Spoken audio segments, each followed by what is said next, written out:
Hi, my name is Kaitlyn Reedy, and I am an intern at Sandestin Golf and Beach Resort in the retail department. Primarily consisted of working with 2 retail stores operated by the resort, Coconut Kids and Island Clothers.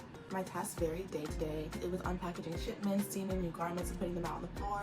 I would pull garments for content shoots and assist facilitating those. I would assist customers, update visual merchandising displays, and just maintain order in the store.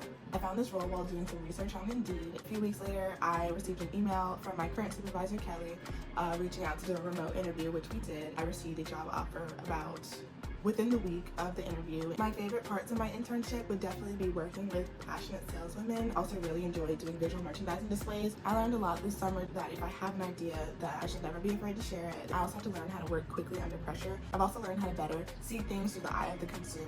The advice I would give to future students interning is to never be, closed off to opportunities that may not be exactly what you thought you wanted to do.